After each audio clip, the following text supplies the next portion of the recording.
चलने साथ कंटिन्यू। जय हिंद दोस्तों, मैं नवीन शर्मा आप सभी का स्वागत करता हूं। आशा करता हूं आप सब अच्छे हैं, मज़े में हैं, बिंदास हैं, मतलब मौज में हो। तो दोस्तों, कल हम टॉपिक पढ़ रहे थे आपका वर्णमाला हिंदी में, और वर्णमाला में मैंने आपको स्वरों के बारे में बताया कि स्वरों की कुल संख्या 11 है, और 11 स्वर कौन कौन से हैं आज मैं आपको फिर एक बार बताता हूं इसके बारे में। स्वर बच्चे हम पढ़ रहे थे जिसमें स्वरों की कुल संख्या 11 थी, और 11 स्वरों में मैंने आपको बताया ए, आ, ई, आई और ए, आई, ओ, औ, और साथ में था आपका उ और औ, और एक था आपका री। 11 स्वरों के बारे में हमने बात की थी, ये बात हम कल कर चुके। तो बच्चों, आज हम पढ़ेंगे आपका स्वरों का वर्गीकरण, यानी कि स्वरों को किस तरह से बांटा गया है, क्या स्वरों में भी भेद होता है। तो हम यह आज पढ़ेंगे कि स्वरों का वर्गीकरण किस तरह से किया गया है। तो इस बात को आप ध्यान से समझते रहेंगे बच्चों, और इसका बिल्कुल मतलब नहीं है कि जैसे हम क्लास में बोलते हैं कि ई, तो मतलब आप परीक्षा में उस बात को ई ऐसा बोल के आप परीक्षा हॉल में नहीं देख सकते, पहली बात तो।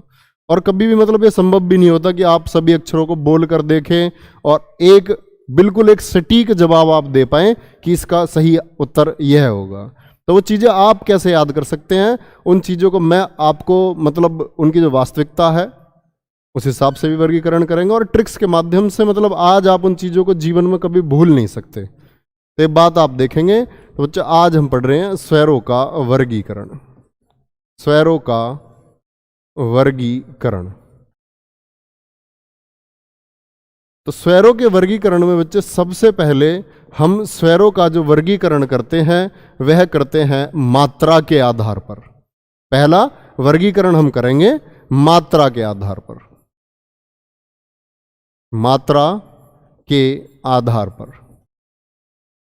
और मात्रा के आधार पर वर्गीकरण का क्या अर्थ है कि जितने भी स्वर हैं उनके लिए मात्राएं कितनी प्रयुक्त होंगी, यानी किस स्वर में कितनी मात्राएं होती हैं। तो इस बात को आप समझेंगे। तो इसके आधार पर बच्चे वर्गीकरण जो आपका किया गया है, स्वरों को मात्रा के आधार पर 3 भागों में विभाजित किया गया है। कितने भागों में विभाजित किया गया है? 3 भागों में विभाजित किया गया है, जिसमें पहला स्वर आपका है ह्रस्व स्वर। ह्रस्व स्वर यानी कि जिसको हम लघु स्वर भी कहते हैं। लघु स्वर, छोटा स्वर भी आप इसे बोले, या जो छोटा स्वर आप इसे बोल रहे हैं आप इसको एक मात्रिक स्वर भी कह सकते हैं। एक मात्रिक स्वर, क्योंकि हम मात्रा के आधार पर इन्हें बांट रहे हैं। तो बच्चे, वह स्वर कौन से हैं जिनकी एक मात्रा होती है, और इसकी विशेष जरूरत आपको हिंदी में पड़ती है। यदि आपने कभी छंद अध्याय का अध्ययन किया हो, छंद आपने पढ़े हो, तो वहां आप देखते हैं आप रोला, सोरठा, कुंडलिया आदि का चुनाव तभी कर पाते हैं यदि आपको जो वर्ण है उनकी मात्राओं का ज्ञान हो। तो इसके लिए ये चीज़ें आपको अभी से समझते हुए चलना होगा। तो एक मात्रिक स्वर होते कौन कौन से हैं? जिसमें आपका ए, छोटी ई, छोटा ऊ और री, यह सभी बच्चे एक मात्रिक स्वर हैं। और स्वरों के बारे में एक बात और मैं आपको बताने चाहता हूं। जिस तरह आपने देखा ए एक मात्रिक स्वर है, तो सभी अगर मैं इनकी बात करूं तो ए एक अकेला ऐसा भी है जिसे मात्रा के रूप में दर्शाया नहीं जा सकता। जैसे बच्चे आ के लिए आप देख सकते हैं का, तो यहां आपने देखा इसकी मात्रा जो हुई वह आ हुई। ई को आप देख सकते हैं की, इसमें इसकी मात्रा छोटी ई हुई। की भी आप देखते हैं, की में बड़ी मात्रा ई की हुई। ए आप देखते हैं के, एक मात्रा ए की हुई। और मैं अगर बोलता हूं कई, तो यह एक मात्रा हुई, जिसको आप कई कई में भी लगा सकते हैं। एक शब्द यह होता है कई कई। तो यह आप देखेंगे यह बड़ा ए है और यह छोटा ए है। इसके बाद है बच्चों ओ, जिसे हम को में इस्तेमाल करते हैं ओ। और एक होता है बच्चे औ, यानी कि कौ, जिसे हम कौशल में भी इस्तेमाल करते हैं। एक शब्द हम लेते हैं कौशल। तो इन सभी की मात्रा दर्शाई जा सकती है, किंतु ए की कोई मात्रा ऐसी नहीं है जिसे आप दर्शा सकें। तो इस बात को आप क्लियर रखें। तो अब बात आती है बच्चों एक मात्रिक, यानी एक मात्रिक स्वर कौन कौन से हैं आपके? ए, ई, ऊ, री, यानी कि छोटे जितने भी हैं, जो छोटे छोटे हैं वह सभी छोटे स्वर हैं। और छोटे को ही हम बोलते हैं लघु, लघु स्वर, और लघु को ही हम बच्चे नाम देते हैं ह्रस्व स्वर। ठीक है, नहीं बड़ा स्वर नहीं। मनीष यादव, संयुक्त स्वर की बात बच्चे आगे करेंगे हम, आप आज की क्लास में ये डिस्कशन होगा। ह्रस्व स्वर के बाद बच्चे एक बात आती है दीर्घ स्वर। तो मैं आपसे ये बात पूछना चाहता हूं, जिस तरह मैंने इसको लघु स्वर नाम दिया, इसको मैंने दीर्घ स्वर नाम दिया, तो छोटे स्वर यानी कि मैं इसे बड़ा स्वर भी कह सकता हूं। ये बात आप समझ पा रहे हैं? जिस तरह उसको छोटा स्वर कहा जाता है, इसी तरह इसको बड़ा स्वर भी कहा जा सकता है। जिस तरह यह एक मात्रिक स्वर है, इनकी एक मात्रा होती है, तो बच्चों यह होता है आपका द्विमात्रिक स्वर। द्विमात्रिक स्वर, समझ पा रहे हैं इस बात को? यानी कि बड़े स्वर जिनकी दो मात्राएं हों। अब दो मात्राएं किन किन की होंगी? तो इनके अलावा जो भी हैं वो सारे के सारे क्या हैं? एक मात्रिक। आप देख रहे हैं छोटे वाले एक मात्रिक हैं और बड़े सभी क्या हैं? द्विमात्रिक हैं। तो इसमें कौन कौन से आपके आए? आ, बड़ी ई, औ, और बच्चे ए, आई, ओ और आपका औ। यह बच्चे आपके स्वर होते हैं, सारे के सारे द्विमात्रिक स्वर जिनकी मात्राएं दो होती हैं। इसका भी अपना प्रयोग छंद शास्त्र में है। और स्वर, जब हम ह्रस्व स्वर की बात कहते हैं तो ह्रस्व स्वर के लिए गिनती एक होगी, और दीर्घ स्वर के लिए जिसको इस चिन्ह द्वारा प्रदर्शित किया जाएगा हिंदी में, और आज के बाद आप ऐसे ही प्रदर्शित करेंगे। आ की मात्रा क्या होगी? दीर्घ। एस जैसा आप इसे याद रख सकते हैं, लगभग एस के जैसा है, लेकिन एस नहीं है। तो बच्चों अब तीसरी बात आई, तीसरा स्वर कौन सा है आपका? वह है आपका प्लुत स्वर। पहला स्वर ह्रस्व स्वर है, दूसरा स्वर दीर्घ स्वर है, और तीसरा स्वर है बच्चे प्लुत स्वर। प्लुत स्वर के बारे में मैं आपको एक बात बताना चाहता हूं कि प्लुत स्वर वे स्वर हैं जिनका वर्तमान हिंदी में प्रयोग नहीं होता है। आप समझ रहे हैं? प्लुत स्वरों का प्रयोग हिंदी में वर्तमान में नहीं होता है। इसका जो प्रयोग होता था वह संस्कृत में होता था। तो फिर हम इनको यहां लिख क्यों रहे हैं? इनको लिखने का कारण यह है क्योंकि इनका हिंदी में जो प्रयोग होता है वह प्रयोग होता है बच्चे आपका उच्चारण।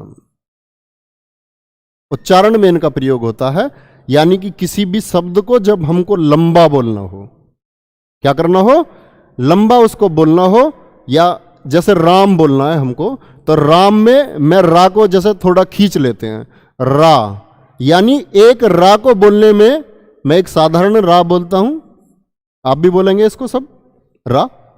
आपको जितना समय लगा, लेकिन मैं कहता हूं कि इस रा को थोड़ा लंबा अगर बोलना हो, राम, क्या बोलेंगे? राम। तो रा में आप बताइए कितना समय लगा लगभग बोलने में? ज्यादा समय लगा। अभी हम इतनी बात कर रहे हैं कि ज्यादा समय लगा। तो ज्यादा समय के लिए अगर मैं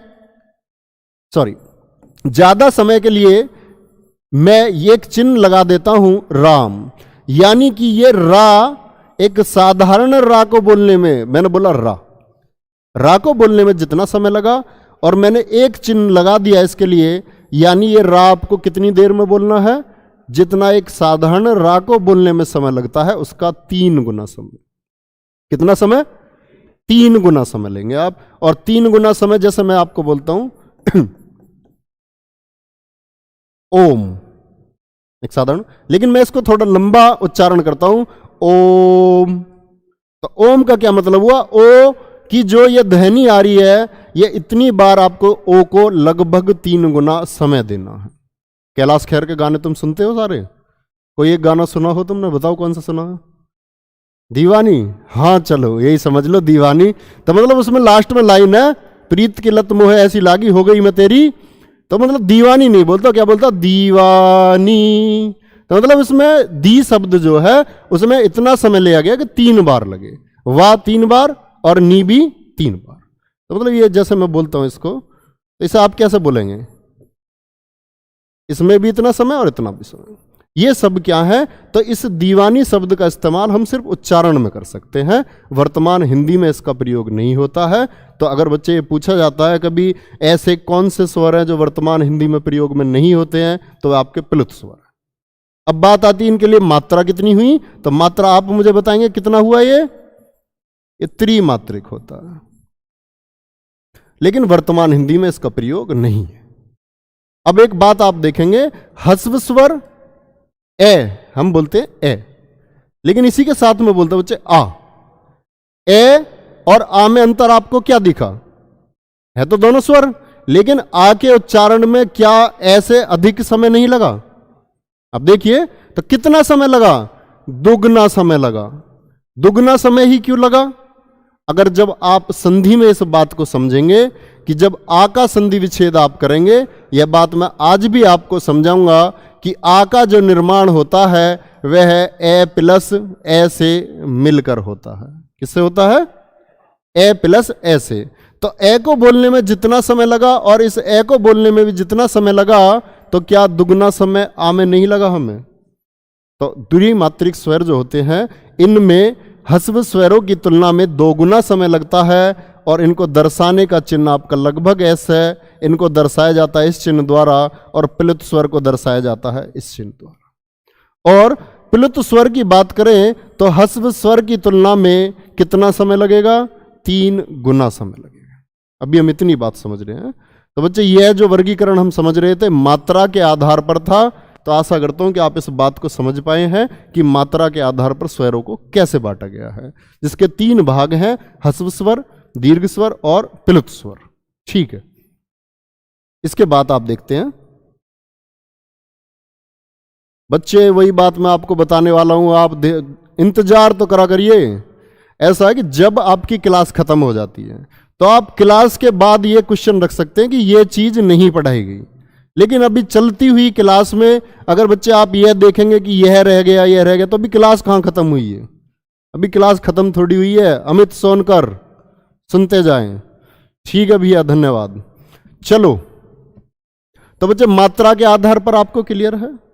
अब एक बात आती है ह्रस्व स्वर। मैंने आपको अभी बताया ह्रस्व स्वर, जिसको आपने यह समझा कि यह क्या है? लघु स्वर है, एक मात्रिक है, छोटा स्वर है। इन्हीं को बच्चे हम बोलते हैं मूल स्वर। क्या बोलते हैं? मूल स्वर। और मूल स्वर फिर कौन कौन से हुए? एक बार फिर से आप मुझे बताएं। ए, ई, उ। आप मेरे साथ जो है ना बोलते रहा करिए, बोलते, क्योंकि आप जिस चीज को बोलते हैं और लिखते हैं तो वो चीजें आपके कंठस्थ हो जाती है हमेशा के लिए, वो चीजें तैयार रहेंगी। तो कौन कौन से मूल स्वर हैं? अगर आपसे पूछे मूल स्वरों की कुल संख्या कितनी है?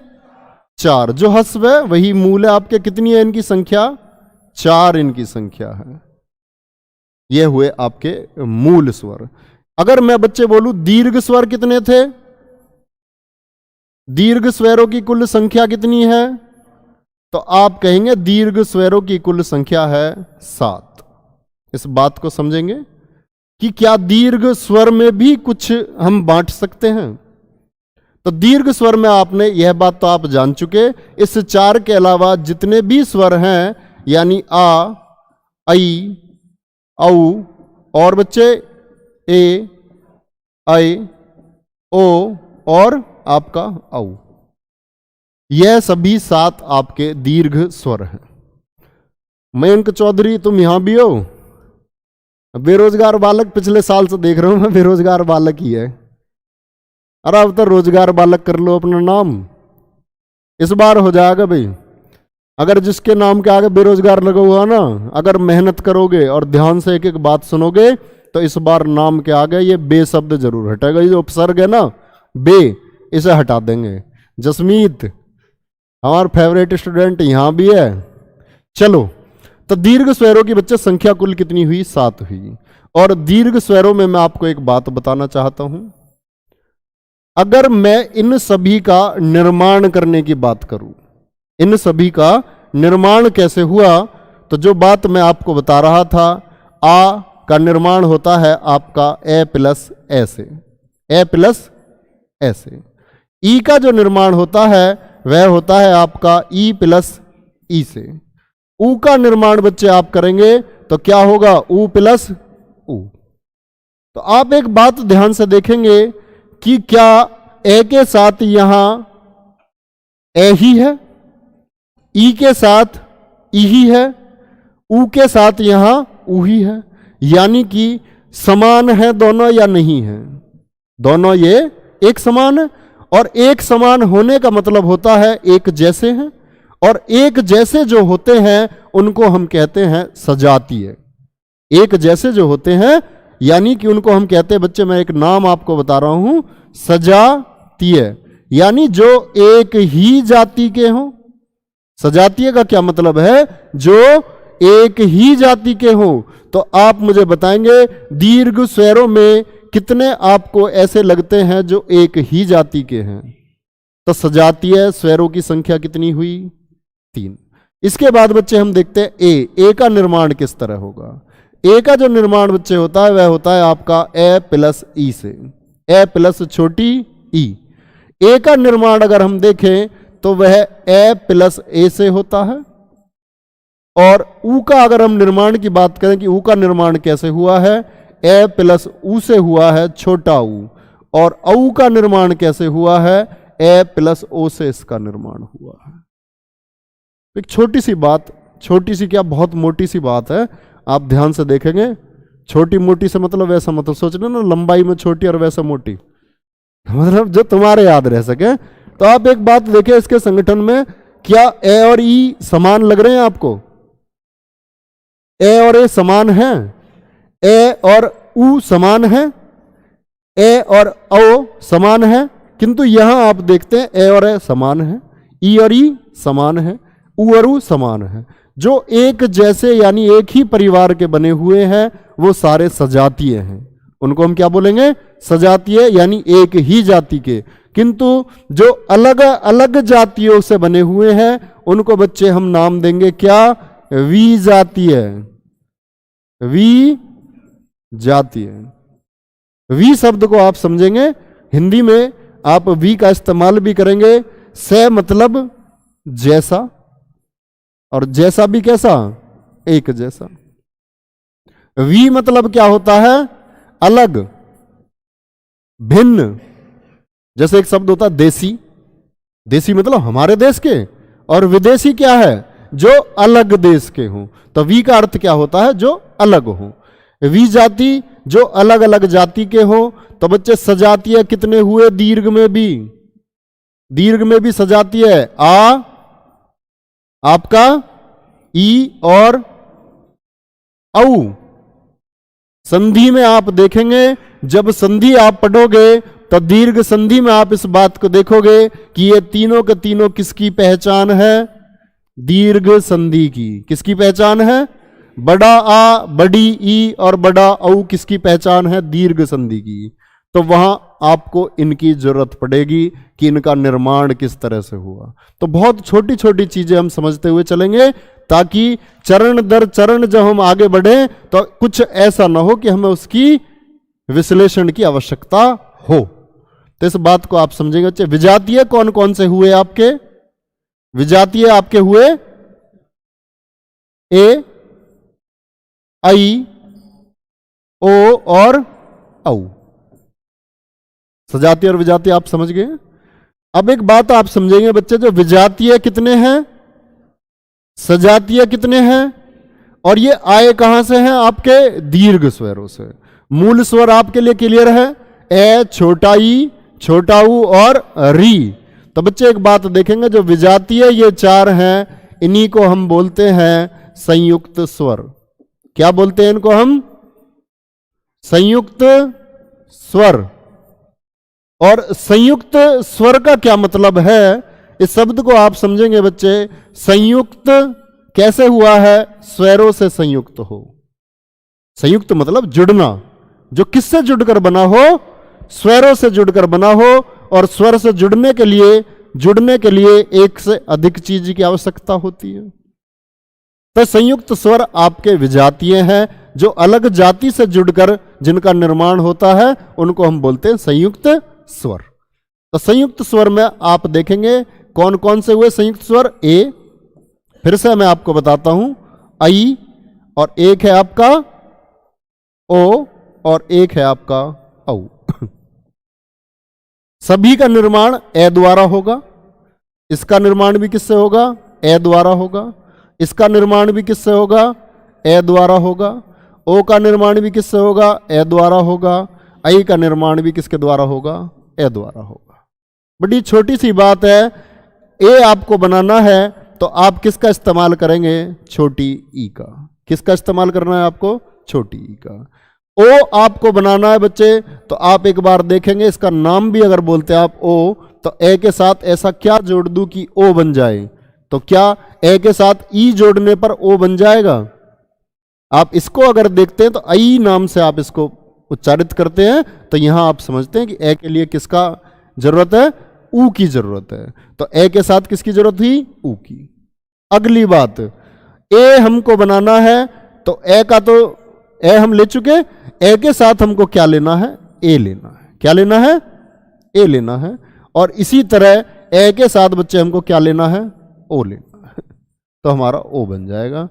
और इनके संगठन से प्रश्न पूछे जाते हैं कि ओ का निर्माण किस तरह हो सकता है। तो ये बात आपके लिए क्लियर है चारों? सजातीय, विजातीय, मूल स्वर, दीर्घ स्वर, ह्रस्व स्वर, प्लुत स्वर, और क्या बात बची बच्चे? सजातीय, विजातीय आप पढ़ चुके, और संयुक्त स्वर। अब एक प्रश्न यह आता है कि संयुक्त स्वरों की कुल संख्या कितनी है? इस बात में बिल्कुल अंतर है।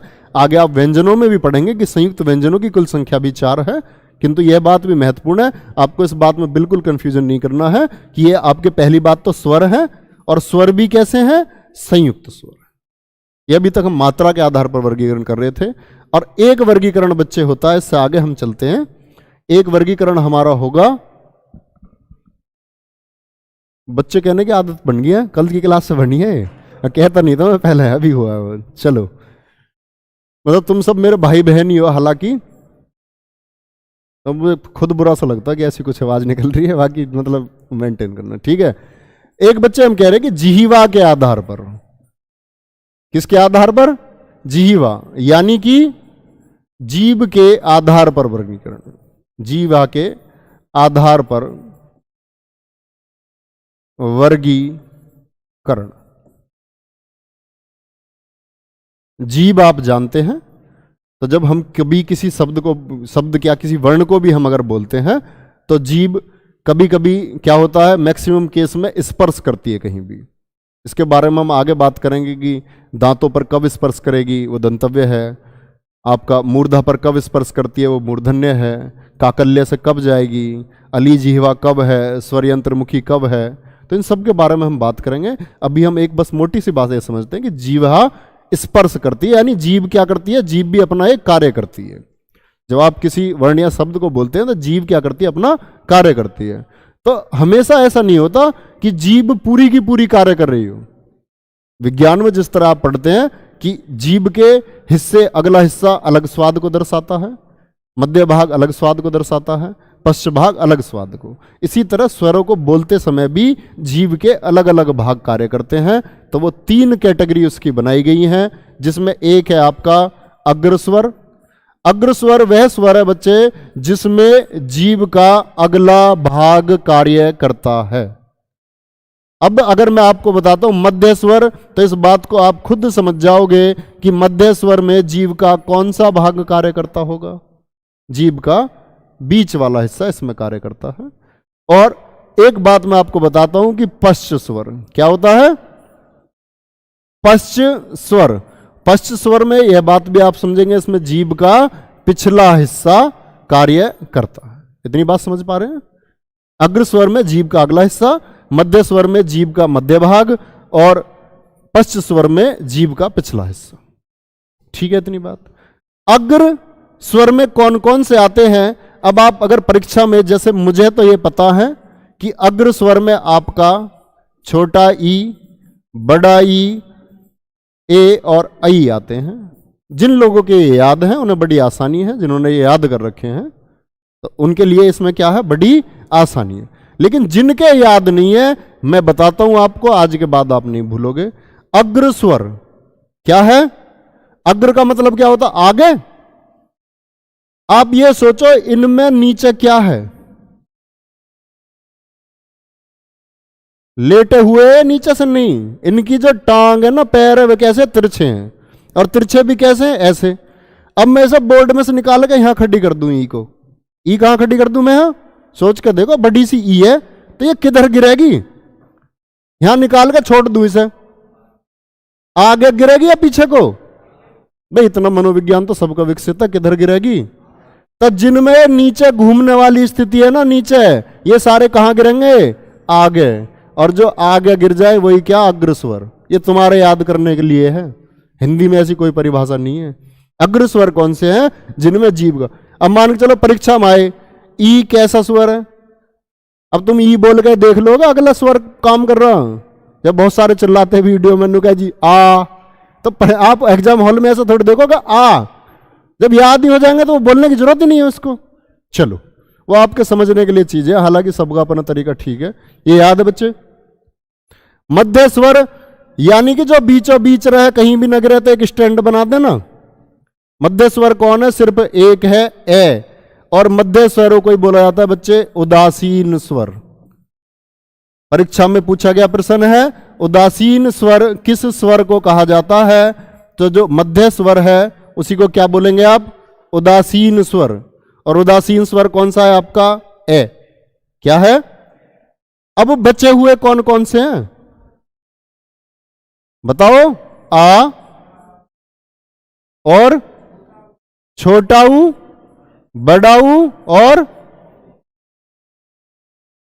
ओ और औ। ठीक है, इतनी बात अभी आप समझेंगे। छोटी सी बात मेरी कि अग्रस्वर ई बताया मैंने आपको, मध्य स्वर ए बताया, पश्च स्वर जिह्वा के आधार पर कितने वर्गीकरण किया मैंने, कितने प्रकार बताए? 1 अग्र, नंबर 2, नंबर 3 पश्च कैसा है? नंबर पश्च कौन से नंबर पर है? नंबर 3, जिनमें 3 है। जिनमें ए को छोड़ना है, ए तो बीच में रखना है आपको, उदासीन स्वर है, एक ही याद रखना ए, बाकी तो अपना आप याद हो गए सारे, ए ही तो याद करना था बस। तो इनमें आप बाकी बचे हुए की कैटेगरी से याद कर सकते हैं, या आप ये देख लेना जिनमें 3 आता है ना, 3, ये क्या है सब? ये आपके पश्च स्वर। इतनी बात समझ पा रहे हैं बच्चे? यह हुआ आपका जीभ के आधार पर वर्गीकरण। इतनी बात क्लियर है? इसके बाद बच्चे एक वर्गीकरण और हम मुख्य रूप से करते हैं। और मुख्य रूप से कैसे करेंगे हम करते हैं मुख खुलने के आधार पर। अब परीक्षा में मुख खुल के नहीं देखना आपको। भाई आप शीशा लेकर थोड़ी बैठे रहोगे मेरा मुख पूरा खुला है कि आधा खुला है। चलो कोई बात नहीं, जो देखना चाहते हो ऐसे भी देख लेंगे। तो एक बात आप देखेंगे, ठीक है भाई, आदर्श प्रताप सिंह इतना प्रभावी नाम। आपका नाम किसी छात्र के जैसा नहीं है, आपका नाम ऐसा जैसे कि आप कोई विधायक हो। हाँ, चलो रितिका दीदी आ जाओ, पढ़ो। तो बच्चे इसके बाद मैं आपको बता रहा था मुख खुलने के आधार पर वर्गीकरण। मुख खुलने के आधार पर स्वरों का वर्गीकरण, यह भी हम ऐसे याद करेंगे, जिसमें आपका एक होता है विवृत स्वर, एक आपका होता है अर्ध विवृत। अब आप देखेंगे कि जो चीजें हम इतनी बारीकी से समझ रहे थे कि सब अक्षर का निर्माण उसकी कितनी जरूरत हिंदी में होती है। एक होता है आपका संवृत और एक बच्चे होता है आपका अर्ध संवृत।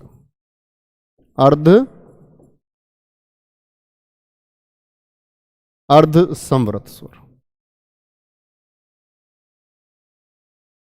मुख खुलने के आधार पर वर्गीकरण हम कर रहे हैं। तो मुख खुलने में विवृत में तो क्या होता है, मुख पूरा खुला होगा, मुख पूरा खुला होगा। अर्धविवृत में फिर क्या होगा भैया, मुख कैसा हो जाएगा, मुख आपका आधा खुला होगा। इस बात में कोई कंफ्यूजन नहीं। संवृत का मतलब क्या होता है, बंद। इसमें क्या होगा, मुख लगभग क्या होता है, बंद होगा। बंद नहीं करना बिल्कुल, बंद कर दिया अगर मुख तो फिर आवाज कैसे निकलेगी, फिर आवाज नहीं आ पाएगी ना। तो मतलब लगभग बंद है। और अर्ध संवृत में क्या होएगा, आधा। कितना होएगा, तो अब बात ये भी तो आई भाई, जब यहां मुख पूरा खुला और यहां मुख खुला आधा, तो यहां भी मुख आधा, और जब यहां आधा मुख बंद है तो यहां भी मुख आधा खुला हो रहेगा। ये तो एक ही बात होगी। तो इस बात के लिए आप समझेंगे कि इसकी तुलना में कम है। इसकी तुलना में क्या है, कम है। समझ पा रहे हैं, ऐसे नहीं आधा आधा कर लिए बच्चे दोनों बराबर हो गए। तो ये बात समझो। आप याद कैसे करने हैं, याद कैसे करते हैं। विवृत स्वर में आप स्वरों को सभी को बोलते हैं। हम एक बार बोलेंगे, पहला स्वर ए, फिर बोलो ए, फिर आ, फिर ई, फिर बड़ी, फिर छोटा ऊ, फिर बड़ा ऊ जिसको औ बोलते हैं, फिर ए आई, बड़े ए को क्या बोलते हैं, आई, और फिर ओ, और उसको बोलते हैं आगे औ। तो ये सारे हम बोलते हैं ए आ ई ऊ ए औ औ। तो हम देखते हैं आ क्या है, मुख सबसे ज्यादा खुला है इसमें नहीं। तो आ क्या है, जब बालक को टॉफी लेके जाओ, तुम बालक क्या लेके जाओ, तुम उससे कुछ भी पूछ लो, तेरे मुंह में क्या है, बताएगा नहीं। लेकिन तुम कहते मेरे जेब में टॉफी है एक, आकर, तो आ करने में क्या करेगा, वो इतनी बड़ी आ कर देगा कि पता नहीं कितनी बड़ी आ है। तो आ क्या होता है बच्चे, विवृत होता है। क्या होता है, तो आप एक बात बहुत ध्यान से समझेंगे इस बात को कि आ को आपने देखा, और अभी मैंने आ का निर्माण बताया था। बताओ आ का निर्माण किस किस से होगा, ए प्लस ए से। बहुत शानदार, मतलब समझ रहे हो तुम बहुत अच्छे से। ए प्लस ए से होगा। अब जब मैं इसको विवृत नाम मैंने दे दिया मुख खुलने के आधार पर, तो बच्चे एक बात बताओ, इसमें मुख पूरा खुला, ए बोलने में मुख कितना खुला होगा भाई। इसका निर्माण आधे और आधे से ही तो हुआ, जब भी तो एक बना। ए और ए में क्या खुलेगा, मुख आधा खुलेगा। समझ रहे हो इस बात को, ए में क्या खुलेगा, मुख आधा। तो ए कैसा हुआ, अर्ध विवृत। समझ रहे हो। इसके बाद आ जाओ, याद अभी हो जाएंगे, कभी नहीं भूलोगे जीवन में। और मैं एक बात का विश्वास दिला रहा हूं कि जिस दिन आप हिंदी कंप्लीट खत्म कर लो, सिलेक्शन तो अलग ही विषय, वो तो होना ही होना है, आप हिंदी के एक अध्यापक बनकर उभरोगे। आप देख लेना इस बात को, आप इतने विश्लेषण के साथ हिंदी किसी को भी समझा पाओगे कि एक छोटी छोटी चीजें जो बेसिक चीजें होती हैं, और जो शायद वर्णन आप देखोगे, मैं दावा करता हूं इस बात को, किसी एक सिंगल आप बेशक कितनी बेहतरीन बुक से पढ़ लेना, सारी चीजें नहीं मिल सकती। और ऐसा भी नहीं है कि जिस तरह आप करंट अफेयर्स पढ़ते हो तो आप देख लेते हो कि भाई सबसे ऊंची प्रतिमा पहले भारत में ये थी, आज सबसे ऊंची प्रतिमा भारत में ये है। भाई पहले गोमतेश्वर थी, और आज आप देखते हो कौन है, सरदार पटेल की प्रतिमा। तो चीजें बदली, तो भैया इसी तरह चीजें हिंदी में भी बदलती हैं।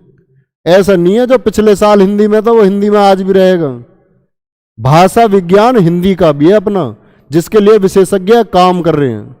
और जो बदलाव होते हैं, मैं आपको बताऊंगा कि पिछले साल जो चीजें आपने पढ़ी होंगी या इस साल भी जो चीजें आपने पढ़ी होंगी, उन चीजों में कितना बदलाव हुआ है। और मैं आपको उसके लिए यह भी बता सकता हूं कि वो चीजें लिखी हुई कहां हैं, किस पृष्ठ पर लिखी हुई है, किस लेखक द्वारा उन्हें मान्यता प्रदान की गई है और किस प्रचारिणी सभा में इन चीजों को अपनाया गया। तो उन सारी चीजों का हम विस्तार से वर्णन करते हुए चलेंगे। तो बात यह आई कि अर्धविम्बरत स्वर कौन सा है, क्योंकि आ का निर्माण ए और ऐसे होता है। अगर यह विम्बरत है तो यह क्या हुआ, आधा विम्बरत हुआ, अर्धविम्बरत।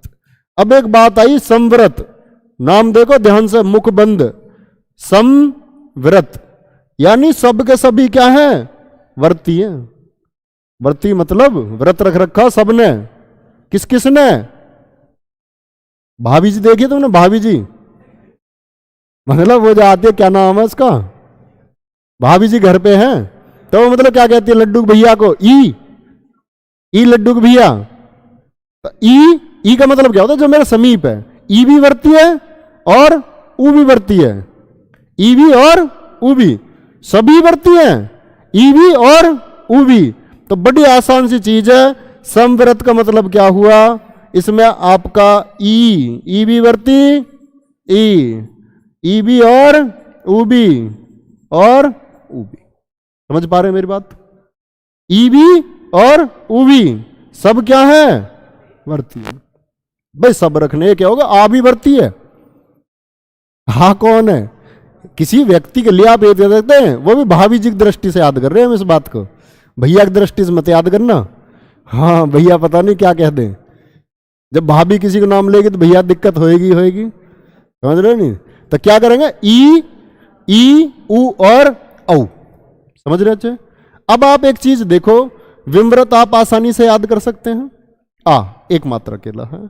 अर्धविम्बरत मुख क्या है, आधा ए है। समव्रत कौन है, ई ऊ और ऊ। अब बात आती है बाकी बचे हुए भी तो हैं। तो बच्चे मैंने आपको निर्माण सिखाया, आप ध्यान से देखेंगे एक बार। आ का निर्माण किस तरह होता है, ए प्लस ऐसे, इतनी बात समझ रहे हैं। एक निर्माण मैंने आपको बताया, ए का बताएंगे आप किस तरह होता है निर्माण, ए प्लस ई। आई का निर्माण ए प्लस ए, बहुत शानदार। ओ का ए प्लस ऊ। तुम लाल टोपा, हाँ नहीं बैठ के बताओ। मैं ये पूछ रहा हूं कि औ जो है, ये औ, इसका निर्माण किस तरह होगा। ए तो सभी में होना है, तो ए प्लस ए प्लस, हाँ सही है, बताओ ये जो मैंने लिखा है ठीक है। ओ बहुत बढ़िया, मतलब अब तो ये ध्यान है, इसका पूरा ध्यान लगाना, पूरा ध्यान, ठीक है। चलो ऐसे ही पूछ लूंगा मैं किसी से भी, हाँ पता चली कोई विदा होगा क्लास से, जवाब नहीं मिला ना 2-3 बार, तो फिर क्लास से विदा ही है। अथॉरिटी मुझ पे ये समझ लो तुम, समझ रहे हो नहीं। तो सभी में बच्चे ए था, ये बात मैंने आपको बताई, ए सभी में है। तो इस बात को आप यहां देखेंगे, तो अब बात आई किसको बांटने की, ए आई ओ और औ को। ए आई ओ और औ को, इनको किस तरह पहुंचाया जाए। पहुंचाने के लिए कोई ऐसा नियम नहीं है, हम बना रहे हैं अपने पास से, तुम कैसे याद कर सकते हो। तो ए को कहां भेज देंगे बच्चे, आधे कहां जाएंगे, भाई सभी ऐसा बन रहे हैं। जब ए किसी चीज को बना रहा हो, अपनी सारी चीजें ऐसी जान देगा। आधी तो 4 बन रहे हैं ए के माध्यम से, 2 तो अपने पास रखेगा नहीं रखेगा। तो इन 4 में से ए कितने रखेगा अपने पास, कितने रखेगा भाई, ऐसे बने। मान के चलो कोई चीज आपके द्वारा बनाई गई है, आपने कोई मशीन बनाई है, जैसा आप जानते होंगे कि भाई मशीन में क्या होता है, अपने नाम से एक पेटेंट करवा लिया। तो जब ए द्वारा सारी चीजें बनी है तो ए का पेटेंट हुआ, खुद बनाइए। अपने पास भी रखेगा चीजें, नहीं रखेगा? तो कौन सी चीजें रखेगा? छोटी वाली चीजें अपने पास रखेगा या बड़ी बड़ी चीजें रखेगा अपने पास? तब बड़ी रखेगा तो बड़ी रख दो ना। आई और औ, क्या परेशानी आई? बड़े आराम से याद कर सकते हो। ए के साथ कौन रहेंगे?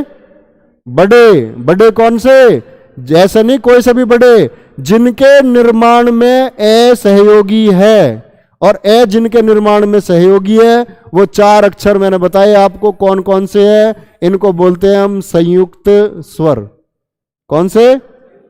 संयुक्त स्वरों में भी ए जिनका निर्माण कर रहा है, उनमें से जो बड़े हैं, बड़े कौन से हैं? बड़ा आई और बड़ा औ। समझ रहे हैं? ये सब कहां चले जाएंगे? आपके ए के साथ। भाई ए ने निर्माण करा, ए के साथ बड़े। अब छोटे वाले कहां? छोटे वाले कहां चले जाएंगे आपके? ये भी तो आधे ही हैं भाई, पूरे थोड़ी थे, आधे आधे ही तो बने, ए द्वारा बने। तो जो आधे हैं वो कहां पहुंच जाएंगे? बाकी आधे में। तो कौन कौन से बच्चे बताओगे? ए और ओ। समझ पा रहे हैं? अगर मैं ये सब कुछ यहां से गायब कर दूं तो आप मुझे बता दोगे?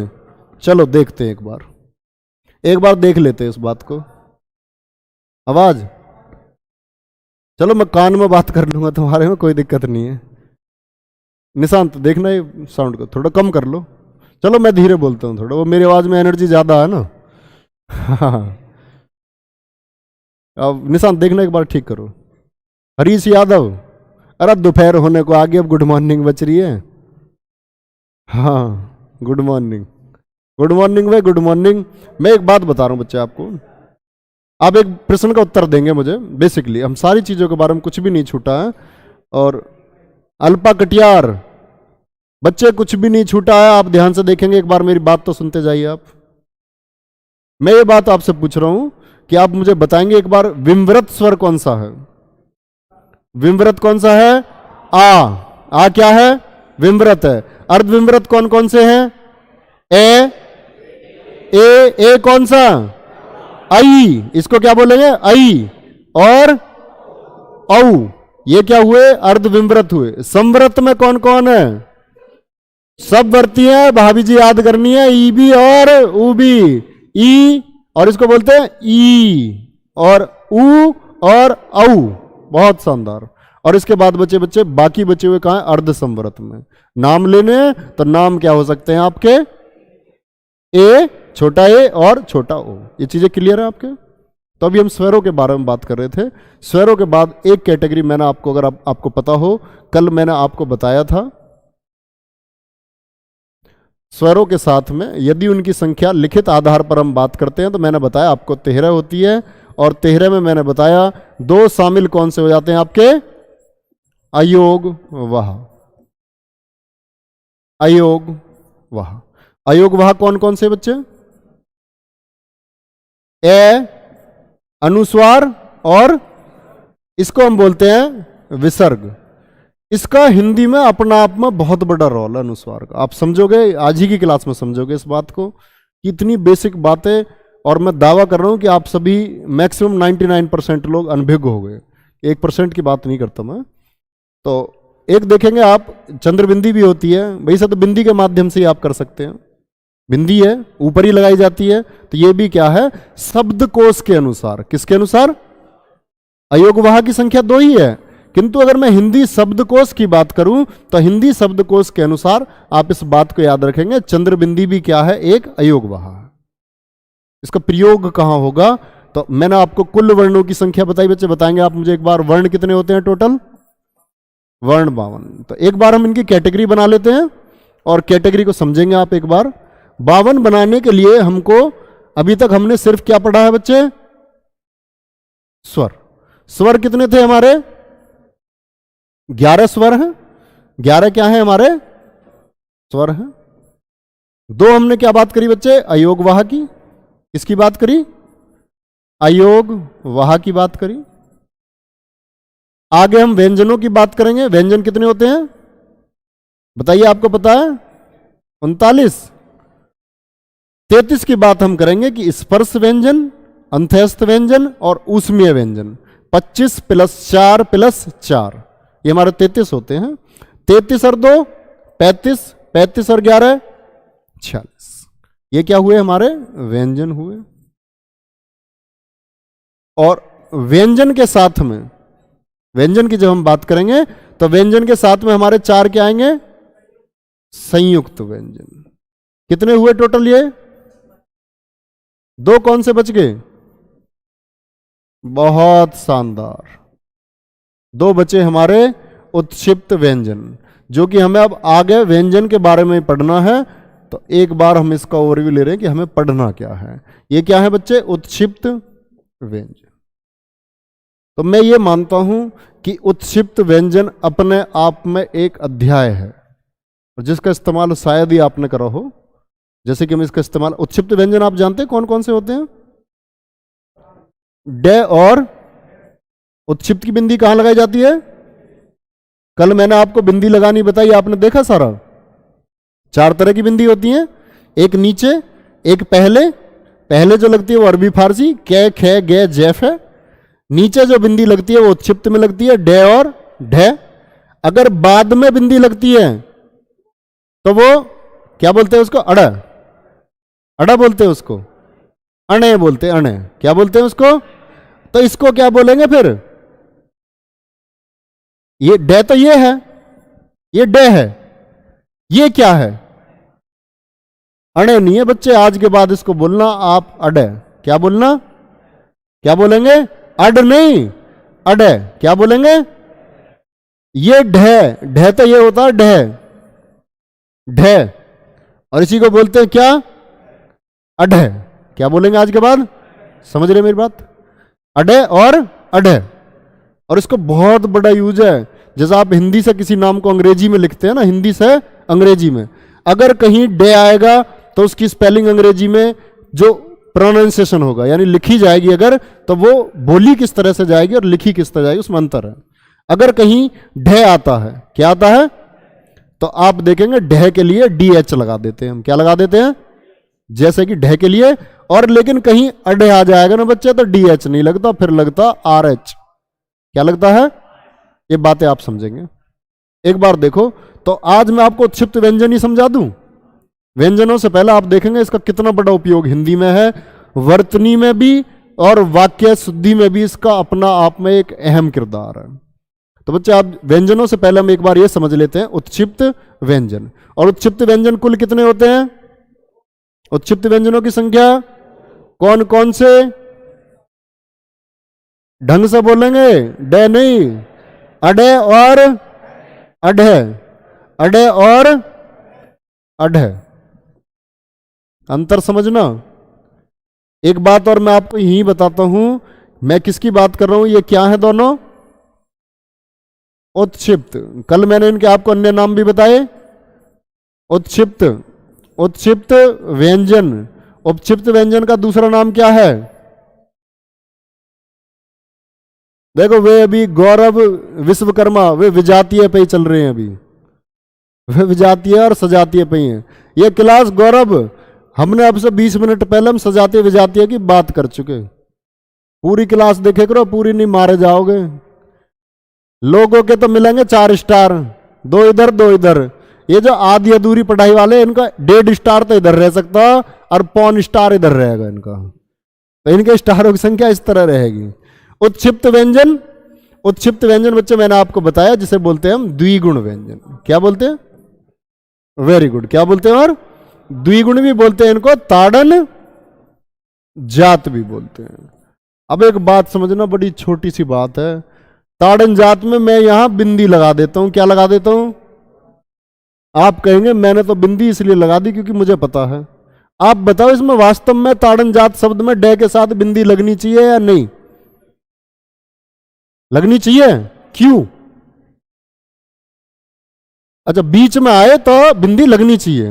ये किसने सिखाया आपको? अच्छा चलो, आज समझोगे आप। मैं बता रहा हूं कि डे अपना आप में एक अध्याय है। तो आज आपके लिए आजीवन क्लियर हो जाएगा। बीच और पहले और बाद की तुम्हें याद करने की जरूरत नहीं है। हिंदी के अपने नियम है, ऐसा बीच का कोई नियम नहीं है। चलो इस बात को देखेंगे। तो बच्चे एक बात महत्वपूर्ण यह बन जाती है कि उत्क्षिप्त व्यंजन द्विगुण व्यंजन या ताड़नजात व्यंजन से कभी भी शब्द की शुरुआत नहीं हो सकती। पहला नियम क्या है, ये बात याद रखेंगे। उत्क्षिप्त व्यंजन से, आशा करता हूं कि इस बात को आप जानते होंगे, उत्क्षिप्त व्यंजन से किसी शब्द की शुरुआत नहीं हो सकती। इतनी बात समझ रहे हैं, नहीं हो सकती, यानी यह किसी शब्द के शुरुआत में नहीं हो सकता, बाद में तो हो सकता है। शब्द के अगर शुरुआत में नहीं हो सकता तो बाद में हो सकता है। और जब उत्क्षिप्त से किसी शब्द की शुरुआत नहीं हो सकती तो फिर शुरुआत किससे होगी अगर डे की जरूरत है? तो ये बात भी आप समझ जाएंगे कि वो शुरुआत होगी आपकी साधारण डे, और साधारण डे से तो हो सकती है नहीं। ध्यान से समझना। और जो समझ गए आज, ये कहोगे, ये हिंदी में रस आया था ना, रस, कि वाह क्या सीखा, वो फीलिंग आज आ जाएगी तुम्हें। डे और ढे से शब्द की शुरुआत हो सकती है। अब मैं एक शब्द लिखता हूं डलिया, क्या लिखा? और एक शब्द लिखा मैंने ढे से ढक्कन। जब हम छोटे छोटे से थे तो ऐसी तो याद करवाया मैं, डे डलिया ढे ढक्कन, कै खे।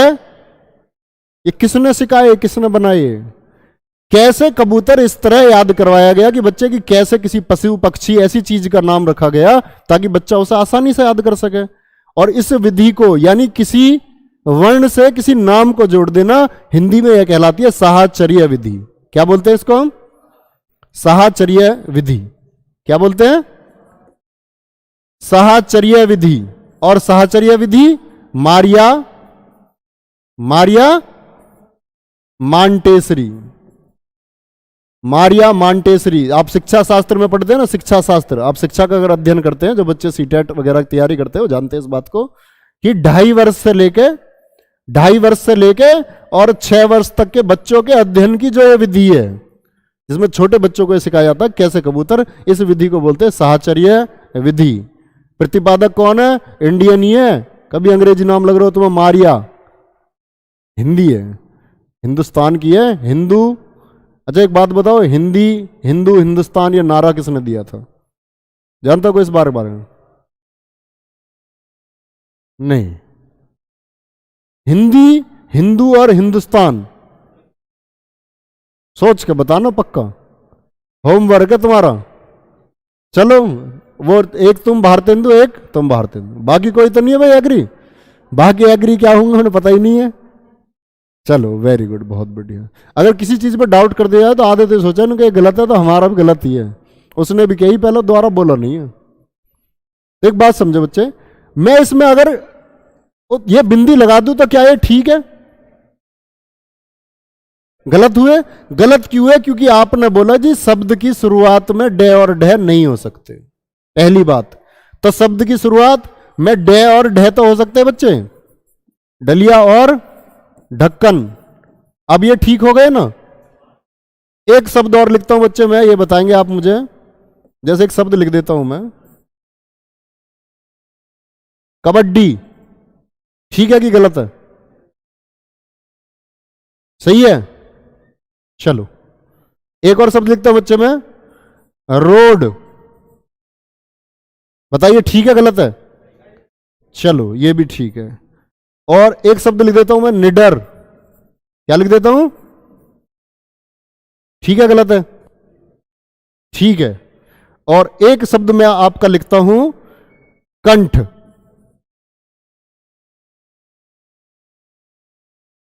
सॉरी, दंड लिखते हैं, इसमें तो आपका आएगा ही नहीं, दंड। एक शब्द क्या लिखा मैंने? दंड। ठीक है गलत है? आप कह रहे हैं कि ये चारों ठीक है, और मैं आपको ये बताता हूं ये चारों ही गलत है। चारों क्या है? चारों के चारों गलत है। तो इसके लिए आप बड़े ध्यान से देखेंगे, और आज के बाद आप इस गलती को, मैं बताता हूं कि जीवन में आप इस गलती को नहीं कर सकते हो। तो मैं आपको जो चीजें समझा रहा हूं वो बात आप समझेंगे। इतनी छोटी सी बात आप समझ पा रहे हैं बच्चे कि हाँ सबके सही है, मैं बता रहा हूं बच्चे गलत है। प्रताप नारायण मिश्र, एकदम सही उत्तर आया एस के प्रजापति का। हिंदुस्तान का जो नारा दिया था वह प्रताप नारायण मिश्र ने दिया था। समझ रहे आप मेरी बात? प्रताप नारायण मिश्र। तो वो चीजें आप समझते चलोगे, कोई बात नहीं। ये बात आप समझे बच्चे, उत्क्षिप्त से कभी भी शब्द की शुरुआत नहीं हो सकती। शब्द की शुरुआत यदि होगी तो डे और ढे व्यंजन से होगी। डे और ढे व्यंजन भी कैसे आप आगे पढ़ेंगे। डे और ढे स्पर्श व्यंजन से हो सकती है। किससे हो सकती है? डे और ढे स्पर्श व्यंजन से। किंतु डे और ढे शुरुआत में तो होंगे ही, ये बाद में भी हो सकते हैं, बाद में भी। लेकिन बाद में होने के लिए हिंदी में सिर्फ 4 ही नियम है। कितने नियम हैं? जैसे वे 4 नियम कौन से हैं? डे और ढे बाद में भी आ सकते हैं, बाद में भी आ सकते हैं, जिसके नियम क्या होंगे? तो बच्चे देखेंगे आप इसके नियम क्या हैं। एक तो कोई अंग्रेजी शब्द हो। क्या हो? अंग्रेजी शब्द हो। दूसरी बात, द्वित्व व्यंजन हो, द्वित्व व्यंजन हो। तीसरी बात क्या है बच्चे? उपसर्ग उसमें हो शब्द में कोई। चौथी बात क्या है बच्चे?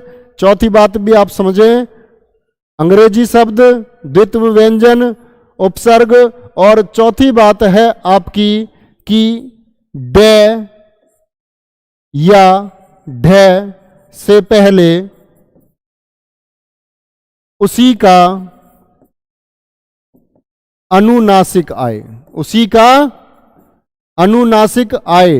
तो यहां एक बात महत्वपूर्ण आ जाती है कि आप ये समझेंगे अनुनासिक क्या है, अनुनासिक क्या है, बात भी आप समझेंगे इस बात को। अनुनासिक के बाद में आप देखेंगे निर्नुनासिक भी होता है। यह क्या है? यह भी आपके नाक के आधार पर वर्गीकरण है।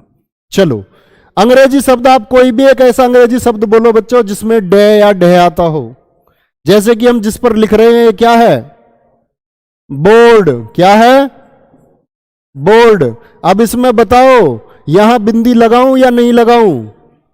नहीं लगाओगे। बात क्लियर हुई?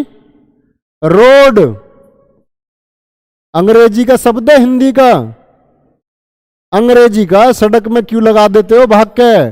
सड़क में भाग के इसीलिए नहीं लगानी, क्या बीच में इसलिए नहीं लगानी। ध्यान से समझना क्यों लगानी है, ये बात भी बताऊंगा। अंग्रेजी नाम के साथ साधारण डे आएगा। कौन सा आएगा? कोई भी देख लो आप नाम, अंग्रेजी का कोई भी नाम आपको लिखने के लिए मिले वर्तनी में, ये देख लेना अंग्रेजी नाम है, उत्क्षिप्त बिंदी लगी हुई है, काट देना। एक बात द्वित्व और देखो, द्वित्व व्यंजन उसको बोलते हैं बच्चे जब व्यंजन 2 बार आए। व्यंजन कितनी बार आए? अभी मैंने एक शब्द लिखा था कबड्डी, डे कितनी बार आया? एक शब्द लिखता हूं मैं उड्डयन। क्या? ये बात आप आगे समझेंगे कि इसके नीचे हलंत क्यों लगाया जाता है, हल चिन्ह क्यों लगाया जाता है। किंतु डे कितनी बार आया? तो किसी पे भी बिंदी नहीं लगाओगे नीचे, उत्क्षिप्त नहीं है, क्या है? साधारण है। और भी कोई ऐसा शब्द जिसमें डे 2 बार आता हो?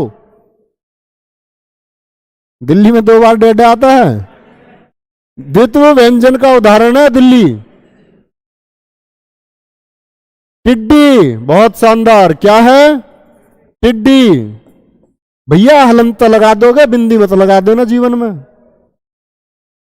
गड्डी, बहुत शानदार। सिड्डी, ये देखो उपसर्ग, मैंने शब्द लिखा निडर। क्या लिखा बच्चे? निडर। निडर में बिंदी कभी मत लगा देना, उपसर्ग प्रत्यय पढ़ के समझ जाओगे। उपसर्ग क्या होता है? शब्द की शुरुआत में जो लोग के शब्द का अर्थ बदल दे उनको उपसर्ग कहते हैं। इतनी बात समझ पा रहे हैं? डे और ढे से पहले उसी का अनुनासिक। अभी इतनी बात समझो, कल की क्लास में समझेंगे इस बात को। अनुनासिक से मतलब उसी का अनुस्वार। अनुस्वार की बिंदी कहां लगती है? टॉट पे, सिर पे ऊपर लगती है अनुस्वार की बिंदी। तो जैसे एक शब्द लिखता हूं मैं, क्या लिखा था मैंने पहले? दंड। इस दंड, दंड को अगर हम बोले दे अंक की बिंदी और फिर डे, डे से पहले अनुस्वार आया नहीं आया? डे के पहले क्या आया? अनुस्वार। कभी भी यहां बिंदी लगा दोगे गलत। अनुस्वार के बाद डे। और एक बात मैंने बताई, डे के पहले या बाद में, या बाद में भी आएगा तो भी नहीं लगाओगे भैया। शब्द जैसे कि क्या? दंड तो लिख चुके, अब मैं लिख दूं ठंड। क्या लिख दूं? ठंड। डे में बिंदी मत लगा देना कभी भी। एक शब्द आडंबर, क्या है? आडम। ये बताओ जो अनुनासिक आया इसका अनुस्वार आया डे से पहले आया डे के बाद आया? ए आ डे उसके बाद है, डे के बाद है।